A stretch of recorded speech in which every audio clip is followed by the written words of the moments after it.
बिहार परीक्षा तो सभी का स्वागत करता हूँ। बिहार परीक्षा में मैं कुलदीप सर आप सभी के लिए एक बड़ा ही महत्वपूर्ण एक नोटिफिकेशन लाया हूँ, जहाँ पे सभी लोग वैकेंसी की राह देख रहे हैं।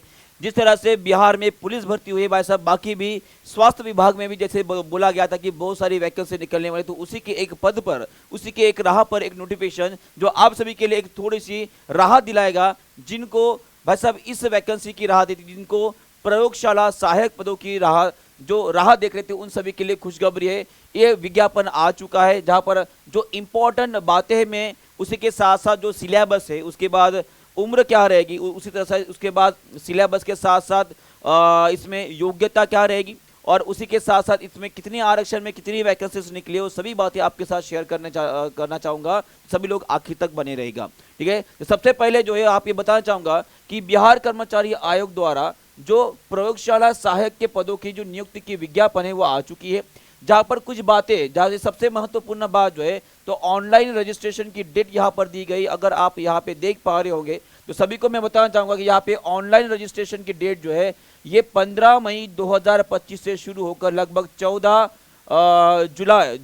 जून 2025 तक, यानी कि लगभग एक महीना जो है आपके पास है, जहां पर आप ऑनलाइन रजिस्ट्रेशन कर सकते हो। और उसी तरह से मैं आपको बताना चाहूंगा कि ये जो आपकी प्रयोगशाला सहायक के पद जो होते हैं ये वेतन स्तर 4 में आते हैं, जिसमें शैक्षणिक योग्यता आपको दी गई है। यहाँ पर लिखा गया है केवल मान्यता प्राप्त बोर्ड और विश्वविद्यालय में जो इंटरमीडिएट माने कि 10+2 वित्त विज्ञान माने कि साइंस जिसका सब्जेक्ट था, बस वही विद्यार्थी जो है इसके लिए एलिजिबल रहेंगे। ये सभी लोग जो है ये परीक्षा दे पाएंगे।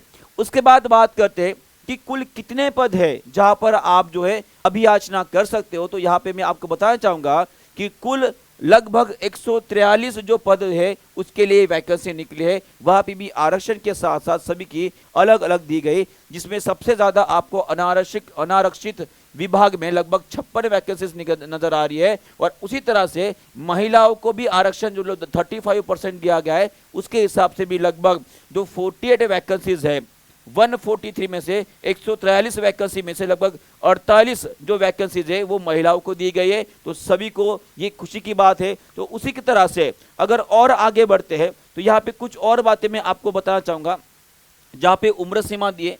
अगर आप 18 साल के हो चुके हो और 12वीं पास हो चुके हो तो ऑब्वियसली इस एग्जामिनेशन के लिए आप एलिजिबल हो, पर बशर्ते यहाँ पे आपका साइंस विज्ञान माने कि विज्ञान ये सब्जेक्ट जो है आपको यहाँ पे रहना चाहिए। और उसी तरह से भाई साहब यहाँ पे दिया गया है कि अनारक्षित पदों के लिए भाई साहब जो पुरुष वर्ग है उसके लिए 37 ईयर जो है इसकी अधिकतम उम्र सीमा रहेगी। और वही अगर मान लीजिए जो पिछड़ा वर्ग और अत्यंत पिछड़ा वर्ग साथ में महिलाएं अगर होती है तो उनकी उम्र जो है 40 रहेगी। अनारक्षित महिला है तो उनकी भी 40। और जो जाति भाई साहब अनुसूचित जाति और अनुसूचित जनजाति से जो पुरुष और महिला आ रही है उनका 42 साल जो है यहाँ पर उम्र रखी गई है।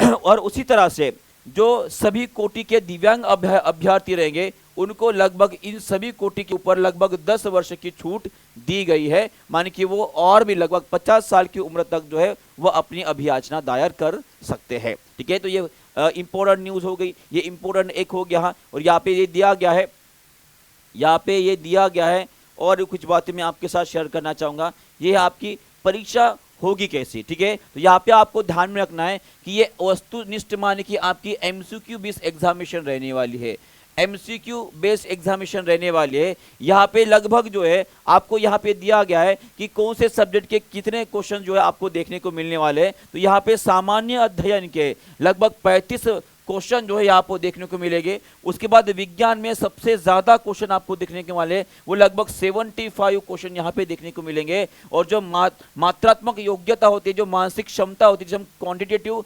एप्टीट्यूड और रीजनिंग बोलते हैं, और इसमें लगभग 40 क्वेश्चन आपको देखने को मिलने वाले हैं। तो टोटल लगभग 150 क्वेश्चन जो है आपको यहाँ पे पेपर देना पड़ेगा। और जो भी आपका रहेगा भाई साहब ये रहेगा आपका MCQ बेस रहेगा। यहाँ पे एक और बात आपको ध्यान में रखनी है, कुल प्रश्नों की संख्या भला ही यहाँ पे 150 आपको नजर आ रही है, पर हर वो क्वेश्चन जो है आपका 4 मार्क्स का एक सवाल रहने वाला है। कितने वाला है? 4 मार्क्स का एक सवाल रहेगा। और साथ में यहाँ पे आपको निगेटिव मार्किंग भी रहने वाली है। क्या रहने वाली है? निगेटिव मार्किंग रहेगी, जहाँ पे हर गलत उत्तर के लिए आपका 1 मार्क माने कि लगभग 1/4 यहाँ पे जो है आपका निगेटिव मार्किंग देखने को मिलेगा। और जो भी आपका पेपर है वो आपका अंग्रेजी और हिंदी दोनों भी लैंग्वेज में होगा। यहाँ तक क्लियर हो गया है। फिर यहाँ पे आपका सिलेबस भी दिया है, सामान्य अध्ययन का सिलेबस क्या रहेगा, समसामयिक विषय कौन से रहेंगे, और उसी तरह से भाई साहब यहाँ पे विज्ञान का भी दिया गया जहाँ पर 10+2 लेवल उसका रखा गया है, ठीक है जी। और सामान्यता जो मात्रात्मक योग्यता और मानसिक क्षमता है, क्वांटिटेटिव एप्टीट्यूड का जो भी रहे सिलेबस वो भी यहाँ पर दिया गया है। यहाँ पे सब कुछ यहाँ पे दिया गया है। और उसी तरह से जो क्वालिफाइड मार्क्स है ये भी दिया गया है, ये भी आपको यहाँ पर देखने को मिल जाएगा। और साथ में फीस आपको अगर बताऊंगा तो फीस जो है ओपन के लिए भाई साहब 540 रखे हैं, और बाकी सभी जो वर्ग में आने वाले हैं, ठीक है जी, जो SC ST और बाकी के वर्ग रहेंगे और महिलाओं के तहत जो है उनका 135 रुपीज जो उसकी फीस रहेगी। और जो बिहार के राज्य के अगर बाहर के कोई अभ्यर्थी है तो उनके वो ओपन में गिने जाते हैं, हम सभी को पता है, चाहे मेल रहे या फीमेल रहे, तो उनको भी लगभग 540 रुपए जो है आपकी टोटल फीस लगने वाली है ये पूरा फॉर्म भरने के लिए। तो ये पूरा का पूरा आपका ऑनलाइन जो आवेदन करने की जितने भी महत्वपूर्ण बातें थी वो आपके साथ मैंने शेयर कर लिया है। तो ये सभी कुछ जो है यहाँ पे आपको ध्यान में रखना है, ठीक है जी। और उसी की तरह यहाँ पे फिर से एक बार आपको थोड़ा सा हाईलाइट करके देता हूं कि इसका नोटिफिकेशन जो डेट जो है भाई साहब, वो जो रजिस्ट्रेशन करने का डेट रहेगा, वो आवेदन करने की जो तिथि रहेगी वो आपकी 15 मई से स्टार्ट होकर लगभग 16 जून तक रहने वाली है। तो लगभग 1 महीना आपके पास है। तो सभी लोग जो है इसका जरूर फायदा लेंगे और फॉर्म भरने के साथ साथ आपकी पढ़ाई भी शुरू कर देंगे। बिहार परीक्षा को सब्सक्राइब करके रख देंगे, जहां पे आपका डेली GS और साइंस का क्लास डेली हो रहा है। ये क्लासेस करके जो है इस एग्जामिनेशन को आप आराम से पास कर लोगे। तो जो ये इस एग्जाम को पास करना चाहता है, कैटर करना चाहता है, आवेदन करना चाहता है, तो वो बच्चा जो है सब्सक्राइब करके रख देगा अपनी तैयारी और भी मजबूत और सिलेक्शन पक्का करने के लिए। Thank you very much, good bye, God bless you.